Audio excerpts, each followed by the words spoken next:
அஸ்ஸலாமு அலைக்கும் வரஹ்மத்துல்லாஹி வரகாத்துஹு. அன்பிற்குரிய சகோதரர்களே,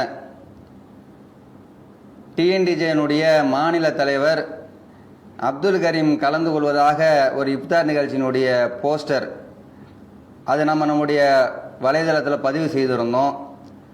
அதை பதிவு செய்தது தான் தாமதம். என்னன்னு சொல்லி பார்த்தோம்னு சொன்னால், அங்கே இருக்கக்கூடிய அல்லற சில்லறையெல்லாம் இறக்கி விடப்பட்டு அவதூறு பரப்பி விட்டார்கள். அவதூறு அன்சாரி அவர்கள் சொல்லிவிட்டார், இவர் மேலே ஒரு மரியாதை இருந்துச்சு, இந்த அவதூறின் காரணமாக இப்பொழுது அந்த மரியாதை கெட்டு போயிடுச்சு அப்படின்னு கூப்பாடு போடக்கூடிய காட்சிகளை பார்க்குறோம். அவதூறு பரப்பக்கூடிய அறிவுஜீவிகள்னு தலைப்பு போட்டு எழுதக்கூடிய நிகழ்வுகளையும் பார்க்குறோம். முதல்ல நாம் ஒரு அடிப்படையான ஒரு விஷயத்தை என்ன தெரிஞ்சுக்கணும்னு சொல்லி சொன்னால், இந்த பதிவு, இந்த போஸ்டர் என்பதை நாங்களாக தயாரித்து போட்டோம், நாங்கள் தயாரித்து போட்டது கிடையாது, நாங்கள் உருவாக்கி போட்டது கிடையாது, நாங்கள் எடிட் பண்ணி போட்டது கிடையாது, நான் எடிட் பண்ணி போட்டது கிடையாது.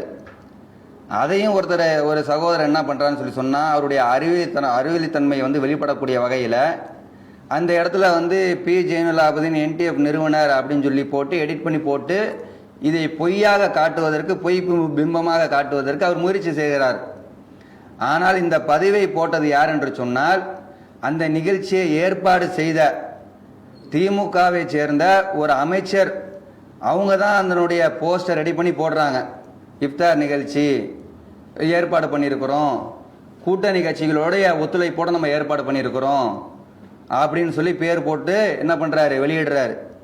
ஒவ்வொரு கட்சியினுடைய பேரையாக போட்டு அதில் கிட்டத்தட்ட எஸ்டிபிஐனுடைய அவருடைய தலைவர் போடுறாரு, அதே மாதிரி ஐயுஎம்னுடைய தலைவர் பேரை போடுறாரு, மற்ற சில கட்சிகளுடைய தலைவர் பேரை போடுறாரு. அதோடு சேர்த்து தௌஹீத் ஜமாத்து தலைவர் அப்துல் கரீம் அப்படின்னு போட்டு வெளியிடுறாரு. அப்போ அந்த வெளியிட்ட பதிவை எடுத்து நாம் போட்டு தான் இது ஒரு சந்தேக துணியில் என்ன பண்ணியிருக்கிறோம்னா பதிவு பண்ணியிருக்கிறோம். இந்த மாதிரியான ஒரு விஷயத்தை நம்ம இதுக்கு முன்னாடி கடுமையாக நம்ம எதிர்த்துருக்கிறோமே. அதாவது இந்த இஃப்தார் நிகழ்ச்சின்னு சொல்லி நோன்பு வைக்காத ஆட்களை எல்லாம் உட்கார வைத்து நெஞ்சு புடைக்க சாப்பிட்டு வரக்கூடிய ஆட்களை வைத்து இஃப்தார் நிகழ்ச்சின்னு சொல்லி ஏற்பாடு பண்ணி நடத்துகிறாங்க. இதில் நமக்கு உடன்பாடு கிடையாது, இதில் நாம் பங்கெடுப்பது கிடையாதுன்னு சொல்லி இதுக்கு முன்னாடி கடுமையாக நம்மளுடைய நிலைப்பாடு இருந்துச்சு. அந்த நிலைப்பாட்டிலேருந்து நீங்கள் தவறிட்டீங்களா, கொள்கையை விட்டுட்டீங்களா அப்படின்னு சொல்லி நம்ம பதிவு போட்டிருந்தோம். அப்போ அந்த நிலைப்பாட்டிலேருந்து தவறலன்னு சொல்லி சொன்னால் அது நீங்கள் போடணும். இல்லையா, இந்த விஷயத்தை போட்ட அந்த திருச்சி மாவட்டத்தை சேர்ந்த அந்த திமுக கட்சியை நீங்கள் கண்டித்து அதற்கு எதிராக நீங்கள் குரல் கொடுத்து, இல்லை இந்த மாதிரியான நிகழ்வு இப்படி கடுமையாக எங்களுடைய நிலைப்பாட்டுக்கு எதிராக இப்படி நீங்கள் செஞ்சிட்டீங்களே அப்படின்னு சொல்லி என்ன பண்ணியிருக்கணும்னு சொல்லி சொன்னால், அவங்களுக்கு நீங்கள் மறுப்பு தெரிவிச்சிருக்கணும், மறுப்பு வெளியிட வச்சிருக்கணும், இல்லை போராட்டமாக நடத்துவதற்குண்டான முயற்சிகளை பண்ணியிருக்கணும், இல்லை நீங்கள் என்ன பண்ணியிருக்கணும், எதிர்ப்பு தெரிவித்ததை வன்மையாக நீங்கள் என்ன பண்ணியிருக்கணும், வெளியிட்டிருக்கணும். இன்னைக்கு இவ்வளவு நேரம் வரைக்கும் மாநில தலைமையிலிருந்து இதுக்கு உண்டான எந்த ஒரு மறுப்பும் கிடையாது, அதுக்கு உண்டான எந்த ஒரு விளக்கமும் கிடையாது.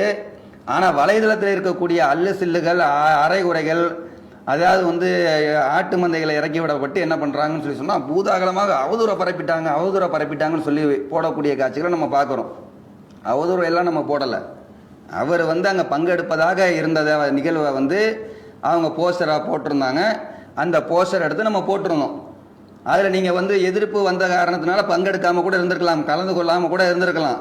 அது எப்படி ஒவ்வொரு அதாவது சென்னையில் இருக்கக்கூடிய ஒரு ஆளை திருச்சியில் பேர் போட்டு அழைக்கிறாருன்னு சொல்லி சொன்னால், அது ஒரு அமைச்சர் ஏற்பாடு பண்ணியிருக்கக்கூடிய நிகழ்ச்சியில் அழைக்கிறாருன்னு சொல்லி சொன்னால், பேசாமல் எந்த விதமான பேச்சுவார்த்தையும் நடத்தாமல் அப்படியா அவங்க போடுவாங்க?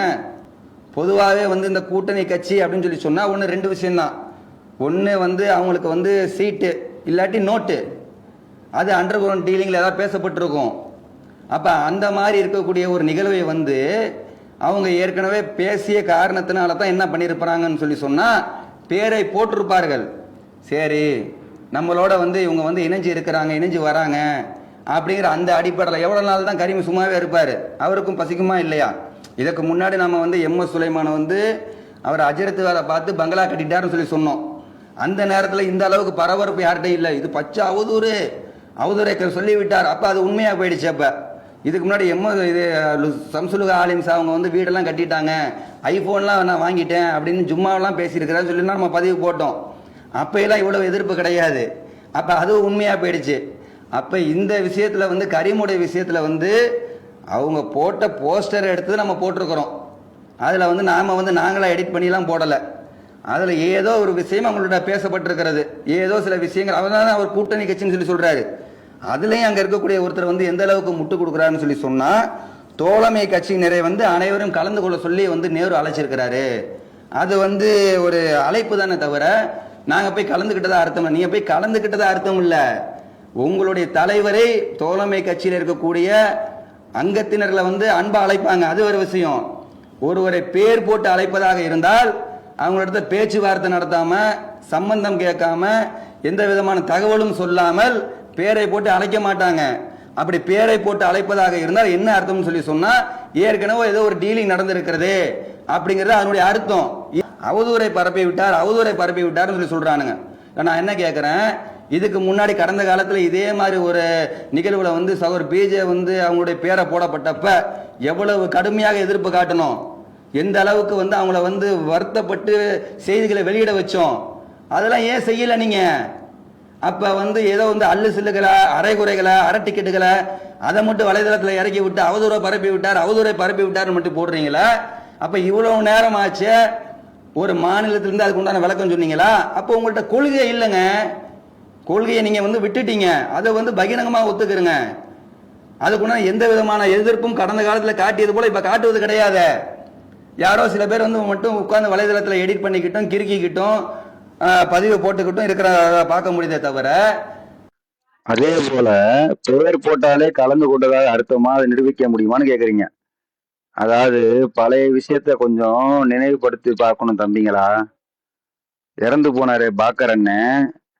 அவர் வந்து டிஎன்டிஜேல இருந்து போன பிறகு ஐஎன்டிஜேல இருக்கும் பொழுது இந்த தேவநாதன் ஒருத்தர் யாதவ சமுதாயத்தை சேர்ந்தவர், அவர் வந்து அழகுமுத்துக்கோனுடைய சிலை திறப்பு நிகழ்ச்சிக்கு வந்து என்ன பண்ணாருன்னு சொல்லி சொன்னா, பாக்கர் கலந்து கொள்வதாக வந்து போஸ்டர் அடிச்சு வெளியிடப்பட்டது.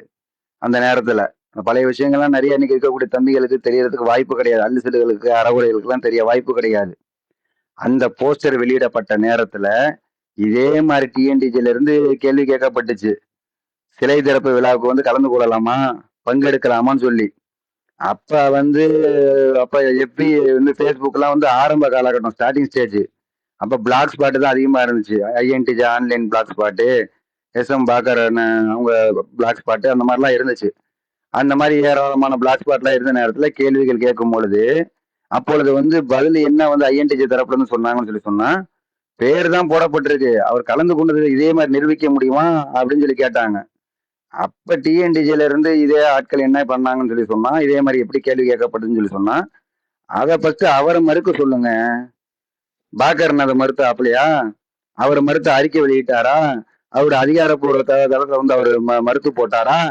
அப்படின்லாம் கேட்ட கூட்டங்கள் இன்னைக்கு எப்படி ஆயிடுச்சுன்னு சொல்லி சொன்னா, அவங்களுக்கு வந்தா அது ரத்தமா, மற்றவங்களுக்கு வந்தா தக்காளி சட்னியா, அந்த மாதிரியான நிலையில இன்னைக்கு மாறி இருக்கக்கூடிய காட்சிகளை பார்க்க முடிகிறது. எந்த அளவுக்குன்னு சொல்லி சொன்னா, ஒருத்தர் எழுதுறாரு, பெயரை வந்து போட்டாலே உண்மையாகி விடுமா? நான் வந்து அபிஷியலாக இப்பவும் இருக்குது, அவர் கே நேரு அமைச்சர் அவருடைய அந்த வலைதளத்தில் போய் பாருங்க, அவருடைய சொந்த பேஸ்புக் பக்கத்துல அந்த இடத்துல அவர் உட்கார்ந்து இருக்கக்கூடிய அந்த பேனர்ல பேக்ரவுண்ட்ல அப்துல் கரீம் தௌஹீத் ஜமாத் தலைவர்னு சொல்லி போடப்பட்ட அந்த பதிவு இன்னும் இருக்குது. அப்ப எந்த விதமான எதிர்ப்பு நீங்க காட்டல. எப்ப எது அவதூறு வந்து அபிஷியலாக வெளியிடப்பட்ட செய்தியை எடுத்து நான் ரீபோஸ்ட் பண்ணி அது சந்தேக துணியில நான் கேட்ட கேள்வி வந்து உங்களுக்கு அவதூறு ஆயிருமா? அப்ப உங்களுடைய அந்த அரை டிக்கெட்டுகள் பூராமே இது அவதூறு கிடையாது. நீங்கள் வந்து முழுமையாக தக்லீது செய்யக்கூடியவங்களா இருக்கிறீங்க. உங்களிடத்துல எந்த விதமான ஆய்வும் கிடையாது. அதாவது வந்து தௌஹீத் ஜமாத்தை பத்தி அடிப்படை அறிவு இல்லாதவருடைய பதிவு தான் இதுன்னு ஒருத்தர் போடுறாரு. உங்களை பத்தி அடிப்படை அறிவு இல்லை, உங்களை பத்தி முழுமையான அறிவு இன்னைக்கு மக்களுக்கு தெரியும். திருட்டு பசங்க இவங்க, அதே மாதிரி திருட்டுத்தனத்தை மறைக்கிறதுக்காக தலைவரையே பலி கொடுத்தவனுங்க அப்படின்னு இன்னைக்கு பகிரங்கமா தெரியும். அப்ப நாம பரப்பியது வந்து எந்த அவதூறும் கிடையாது, நாம தயாரித்ததை பரப்பியது கிடையாது.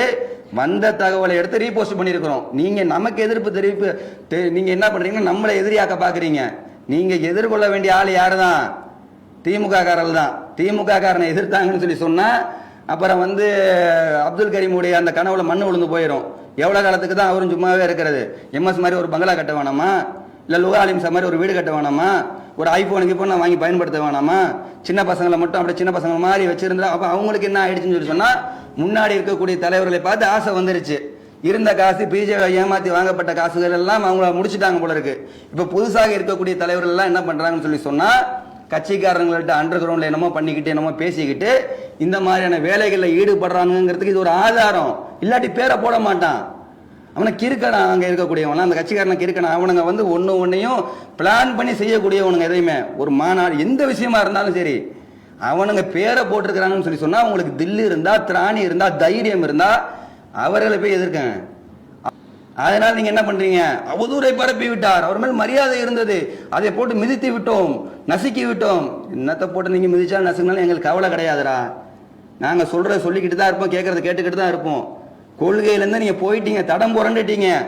அதே மாதிரி அந்த பேனர்லையும் மட்டும் இல்லாம அந்த இன்விடேஷன்ல என்ன போடப்பட்டிருக்குன்னு சொல்லி சொன்னா, இந்த இஃப்தார் நிகழ்ச்சியில வந்து துவா செய்வாங்களாம், கையேந்து துவா செய்வாங்களாம். இல்ல இந்த பதிவு வெளியில வந்து நான் போட்டு பரவிய பிறகு இவ்வளவு அவங்க போகாம இருந்திருக்கிறாங்க, எதிர்ப்பின் காரணமா போகாம இருந்திருக்கிறாங்களே, இந்த பதிவு வெளியான உடனே உங்களுக்கு எல்லாம் தெரியாதா? இது பிதஅத்துன்னு உங்களுக்கு தெரியாதா? அப்பவே நீங்க அதுக்கு எதிர்ப்பு தெரிவிச்சிருக்கணுமா இல்லையா? அப்ப அந்த ஒரு அடிப்படை நாலேஜ் கூட இல்லாம ஆயிரக்கணக்கில் சம்பளத்தையும் வாங்கிக்கிட்டு, வீட்டுக்கு வாடகையும் வாங்கிக்கிட்டு, பிள்ளைங்களுக்கு ஸ்கூல் ஃபீஸையும் வாங்கிக்கிட்டு, தலைமையில உட்கார்ந்துக்கிட்டு பேசாம எல்லாருமே இருப்பீங்க. நாங்க எடுத்து ஏதாவது ஒன்று வந்து ஒரு கேள்வியை வந்து உங்கள்கிட்ட கேட்டுட்டோம்னு சொல்லி சொன்னா எங்களை திருப்பக்கூடிய காட்சிகளை தான் நம்ம பார்க்குறோமே தவிர்த்து, இப்போ மார்க்கத்துலையும் டோட்டலாக நீங்கள் என்ன ஆகிட்டீங்க? ஃபெயிலியர் ஆகிட்டீங்க. அந்த இன்விடேஷன்ல வருது, இஃப்தார் நிகழ்ச்சியில துவா செய்யறதுக்காக இவங்களாம் வராங்களாம். யாரு? இந்த தலைவர்கள்லாம் வராங்களாம்.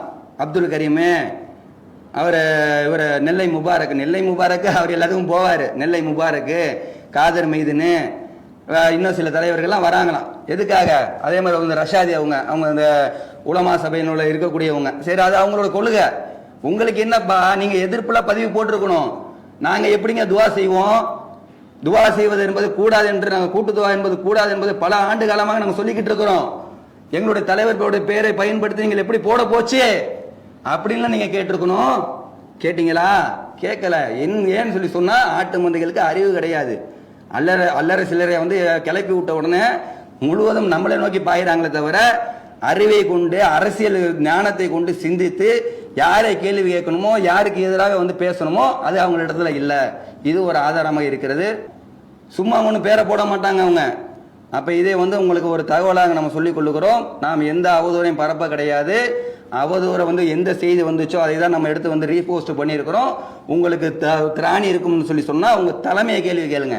இதற்கு முன்னால் இதே மாதிரி நடந்த நிகழ்வுகளை எப்படி எதிர்ப்பு காட்டினீங்களோ அப்படி எதிர்ப்பு காட்ட சொல்லுங்க. அறிக்கையை வெளியிட சொல்லுங்க. அவங்களுக்கு வந்து மறுப்பு வெளியிட சொல்லி சொல்லுங்க. அப்படி இல்லை ஒரு போஸ்டராக அடிச்சு ஒட்டுங்க. அதுக்கு திராணி இருக்குதான்னு பார்ப்போம் என்று கூறிக்கொண்டு நான் நிறைவு செய்கிறேன். வாயிரதவனா அல்ஹம்துலில்லாஹி ரப்பில் ஆலமீன். அஸ்ஸலாமு அலைக்கும் வரஹ்மத்துல்லாஹி வபரகாத்துஹு.